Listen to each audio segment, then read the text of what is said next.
Baiklah teman-teman, di video sebelumnya saya telah menceritakan secara singkat konsep pameran saya, yaitu Gunung Pitulungan.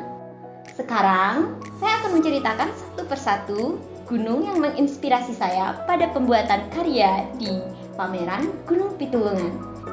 Yang pertama, ada Gunung Semeru. Yang kedua, ada Arjuna Welirang. Ketiga, ada Buta. Keempat, ada Kawi. Kelima, ada Bromo. Keenam, Anjasmoro. Dan ketujuh, Kelut. Gimana eksekusi prosesnya? Yuk kita saksikan sama-sama. Gunung Semeru. Lukisan Gunung Semeru terinspirasi dari bentuk Gunung Semeru. Ada sebuah kisah yang mengatakan, dahulu kala gunung ini berasal dari India. Ceritanya, karena di India gunung ini terlalu tinggi dan situasi Pulau Jawa sedang tidak stabil, dewa-dewa sepakat untuk memotong puncak Gunung Meru di India untuk dibawa ke Pulau Jawa. Hewan mitologi yang membawa gunung ini adalah kura-kura raksasa dan seekor ular naga raksasa. Awalnya, posisi gunung ini diletakkan di ujung barat Pulau Jawa. Namun, karena Pulau Jawa masih tidak stabil, akhirnya posisinya digeser ke tengah pulau. Posisi awal di bagian barat kini berubah menjadi Gunung Penanggungan.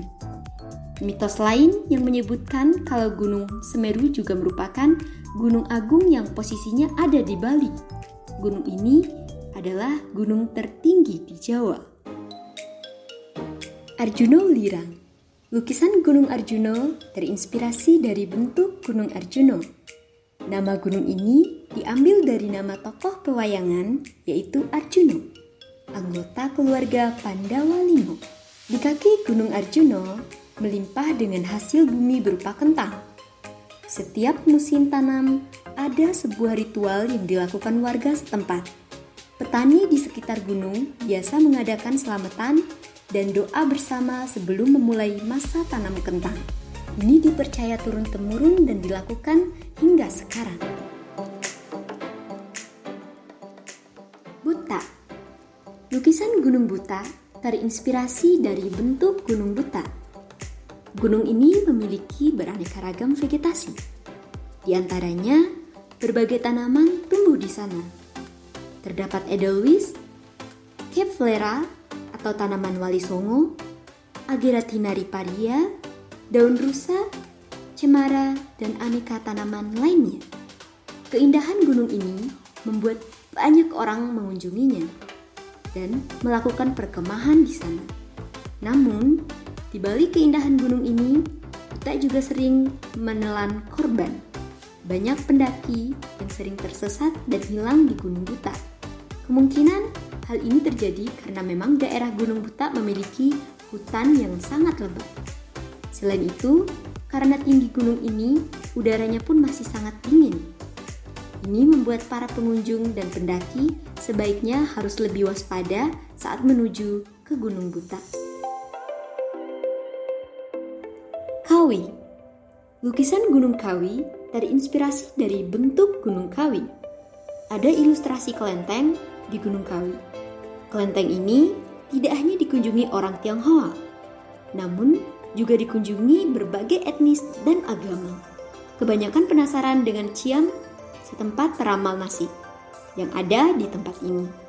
Selain itu juga, di area keraton Gunung Kawi ada banyak tumbuhan, pohon, dewandaru yang buahnya berwarna kuning dan merah.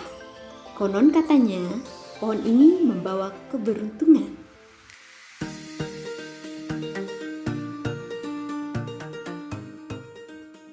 Bromo. Lukisan Gunung Bromo terinspirasi dari bentuk Gunung Bromo. Gunung ini terkenal dengan pariwisatanya karena panoramanya yang sangat indah. Salah satu fasilitas yang menarik yaitu berkeliling di lautan pasir dengan menaiki mobil jeep. Mobil ini akan menjemput pengunjung dari kota menuju Bromo. Selain itu, ada ritual tahunan yang selalu ditunggu, yaitu upacara Kasada, di mana upacara ini diadakan oleh orang-orang Tengger. Upacara ini berlatar belakang kisah pengorbanan anak bungsu dari Jaka Seger dan Roro Anteng, di mana dia mengorbankan dirinya ke kawah Gunung Bromo. Ini dilakukannya untuk menjaga kedamaian dan menyelamatkan keluarganya. Sejak saat itu, tiap bulan ke-14 Kasada, warga Tengger selalu mengadakan upacara untuk memberikan hasil bumi dan ternak mereka ke kawah Gunung Bromo. Anjasmoro. Lukisan Anjasmoro terinspirasi dari bentuk Gunung Anjasmoro. Di kaki gunung ini ada sebuah candi bernama Candi Arimbi. Bentuk candinya seperti tidak selesai dan hanya separuh. Gunung ini juga mempunyai cerita tentang pernikahan Joko Mujung dan Roro Bubuh. Roro Bubuh merupakan turunan Ratu Pantai Selatan. Pernikahan ini dilangsungkan di malam hari. Namun, karena terlalu sibuk mempersiapkan seserahan, hingga rombongan Roro Bubuh lalai kalau fajar mulai terbit. Rombongan Roro Bubuh yang sebagian besar bangsa jin semburat berlarian, sehingga seserahannya yang berupa makanan semua berjatuhan dan menjadi berbagai penampakan alam yang bisa dilihat saat ini. Misalnya seperti bentuk batu selo lapis seperti kue lapis ada di air terjun dekat gunung ini. Kemudian nasi uduk yang masih dikukus konon menjelma menjadi puncak kukusan. Lalu ada tempat beras yang konon juga membantu dan menjadi situs Selo Lumbung. Selain itu, di sekitar sana juga banyak ditemukan arca yang kabarnya adalah pasukan Roro Bubuh dari bangsa jin yang membantunya terkena sinar matahari pada pagi hari.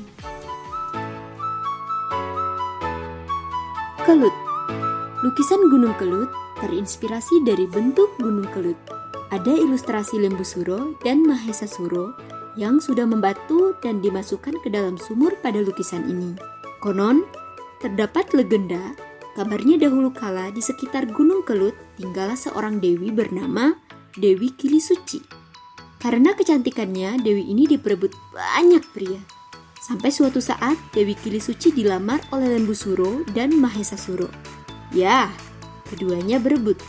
Sesungguhnya, Dewi Kili Suci tidak mau menerima lamaran keduanya. Karena Lembu Suro dan Mahesa Suro adalah raksasa berwajah sapi dan kerbau, selain itu keduanya bersifat tamak dan kasar. Akhirnya, Dewi Kili Suci meminta keduanya membangun sebuah sumur dengan bau amis dan bau wangi sekaligus sebagai persyaratan lamaran. Setelah sumur dibangun, Dewi Kili Suci meminta keduanya masuk ke dalam sumur untuk memastikan apakah sumur yang digali dan dibangun sudah berbau amis dan berbau wangi.